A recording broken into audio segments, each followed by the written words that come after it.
On se retrouve pour une nouvelle vidéo et dans cette nouvelle vidéo, on va parler de tout ce qui est nouveauté de SketchUp 2023. Donc si tu aimes tout ce que je fais, n'oublie pas de t'abonner, d'activer la cloche. Si tu veux aussi une formation, n'oublie pas de me contacter, tu as tous les liens en description.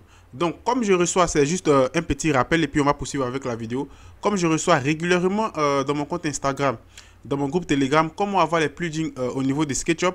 Vous devez savoir que au niveau de SketchUp, on a des plugins payants et on a des plugins qui sont gratuits. Donc un petit résumé rapidement. Donc, pour acheter les plugins SketchUp, vous allez venir sur le site officiel de adbo.com. Ici, il y a tous les plugins importants pour SketchUp. Le Ball Tools, Market permis de construire, extension SketchUp bois par VMS. Vous avez le Profile Builder, vous avez la Place Maker. Vous avez pratiquement tout ce que vous voulez au niveau de tout ce qui est extension. Donc, c'est ici que vous pouvez acheter, par exemple, vos plugins. Donc, c'était juste un petit résumé et on va passer maintenant à tout ce qui est nouveauté au niveau de SketchUp 2023. D'abord, on va rentrer, j'ai ouvert mon SketchUp 2023 et le SketchUp 2022.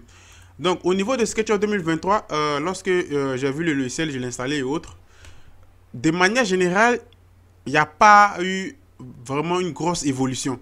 Déjà, au niveau de l'interface, c'est la même. Au niveau de l'interface, vous voyez, c'est la même chose. Au niveau du logo de SketchUp, rien n'a changé. Comparé à la version 2019 où, par exemple, on avait la couleur rouge. Mais quelque chose qui m'a vraiment très impressionné au niveau de la nouvelle version de SketchUp, c'est-à-dire la version 2023, c'est que à partir de la version 2023, c'est-à-dire SketchUp Studio, par exemple, vous allez venir juste ici, regarder, fichier, importer. Il y avait des personnes, il y a des gens qui avaient, par exemple, beaucoup de mal à pouvoir envoyer les projets de Revit à SketchUp. C'était vraiment très compliqué avant. Maintenant, avec la version 2023, c'est devenu maintenant très facile. Vous allez faire importer. Et lorsque vous allez faire importer, ici, bon, c'est des projets perso. Lorsque vous allez faire, par exemple, importer, vous allez venir juste ici. Tous les types pris en charge. Vous allez appuyer. Avant, on n'avait pas ça. C'est parce que généralement, lorsqu'on importe des projets, on n'importe pas souvent le temps de remarquer ça. Avant, on n'avait pas ça. Mais dans cette partie, maintenant, vous allez voir juste en bas ici, Revit, RVT. Donc, c'est-à-dire, tu peux modéliser, par exemple, maintenant, ton projet sur Revit et l'envoyer facilement dans SketchUp. Avec les calques, les composants, tout ce que tu as fait, les groupes, très facilement dans SketchUp. Et par la suite, maintenant, réaliser ton rendu en fonction du moteur de rendu que tu utilises. Donc, ça, c'est la toute première nouveauté que moi, j'ai découvert au niveau de la version 2023. Ça va vraiment aider beaucoup de personnes, des personnes qui utilisent régulièrement Revit et autres. Voilà. Autre élément que j'ai découvert aussi, c'est que lorsque vous allez regarder au niveau de la palette par défaut de SketchUp, regardez, par exemple, on va se diriger dans le SketchUp 2022 que j'utilise régulièrement pour mes projets d'architecture. Vous allez voir, au niveau de la palette par défaut, attendez, je vais juste fermer ici, hop, on va juste fermer, je vais juste fermer aussi cette partie-là, voilà, et je vais fermer là, je ferme tout. Vous voyez qu'au niveau de la palette par défaut, au niveau de SketchUp 2022, on a un élément que on ne trouve pas dans la version 2022, mais plutôt dans la nouvelle version, ils ont juste ajouté l'élément. Et l'élément, c'est quoi? On va se diriger directement dans la version 2022 et vous allez voir incrustation juste ici. Incrustation. Vous voyez que lorsqu'on est dans la partie 2022, on n'a pas ça. Donc, lorsqu'on va se diriger directement dans la partie 2023, 23 du moins, on a incrustation. Donc, en savoir plus, si tu veux en savoir plus sur ça, on va appuyer. Et automatiquement, lorsque j'appuie, qu'est-ce qu'il fait? Il va m'ouvrir directement l'extension warehouse de SketchUp. Ici, ça met du temps à cause de la connexion internet. Et c'est-à-dire les éléments que, par exemple, je peux par exemple incruster. Il va me laisser quelques éléments, annotation, composant, composition, solide, inspector, ainsi de suite, ainsi de suite. Donc, ça fait partie aussi de tout ce qui est nouveauté au niveau de la version 2023, par exemple, de SketchUp. Autre élément que j'ai trouvé vraiment très intéressant. Très intéressant. Lorsque on est dans la version, par exemple, 2022 de SketchUp, remarquez quelque chose. Et pour toutes les personnes qui utilisent SketchUp régulièrement, ils ont l'habitude de, par exemple, peut-être l'utiliser aussi. Lorsque je vais sélectionner, par exemple, l'homme et que je vais faire clic droit et que je vais venir juste ici, regardez juste vers le bas, retourner le long de, vous voyez, retourner le long de direction de l'axe rouge, direction de l'axe vert, direction de l'axe, par exemple, bleu.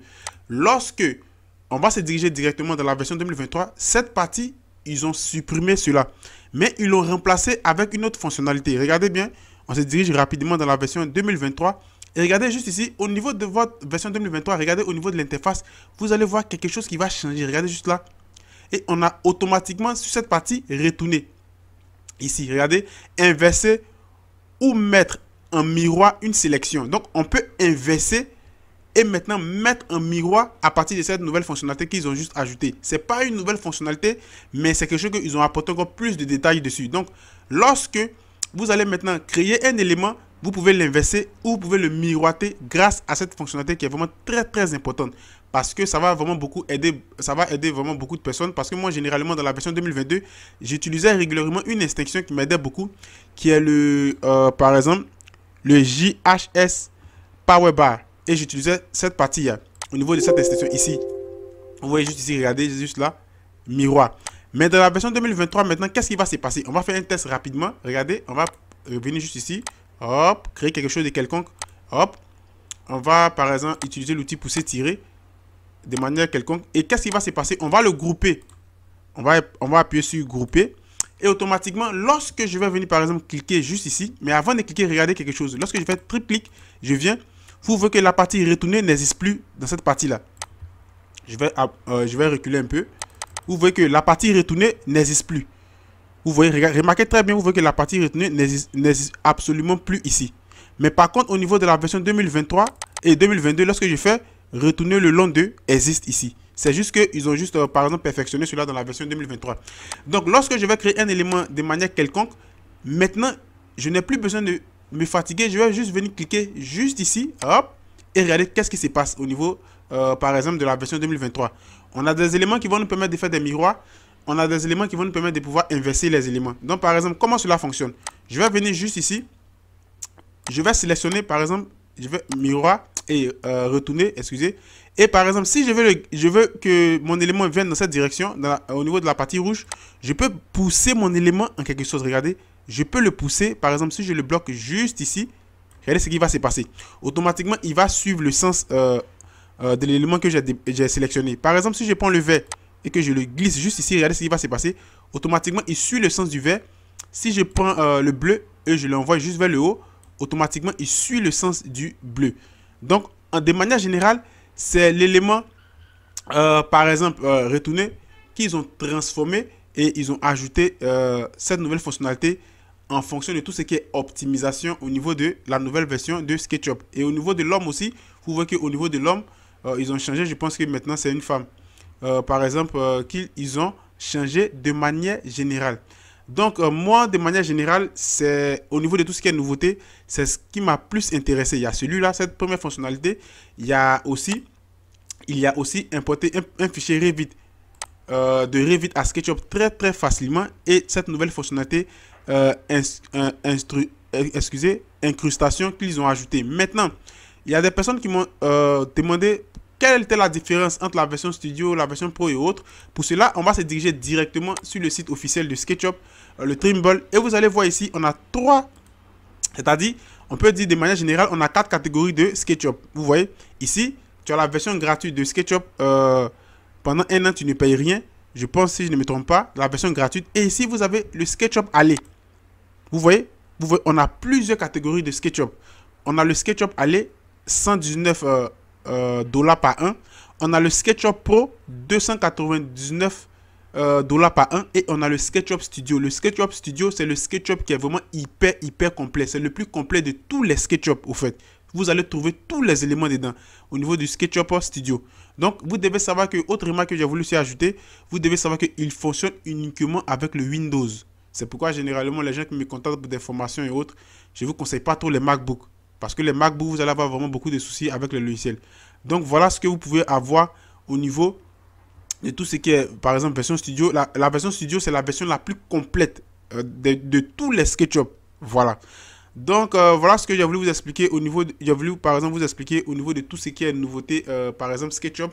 Je pense qu'il y a d'autres nouveautés encore qu'ils ont ajouté, mais moi, je pense que ces éléments que je viens de vous expliquer, c'est des éléments même qui sont vraiment très importants du logiciel. Donc, si tu as aimé ma vidéo, pour ne plus rater les prochaines vidéos, n'oublie pas de t'abonner. Sur ce, je te dis à la prochaine pour une autre vidéo. Ciao!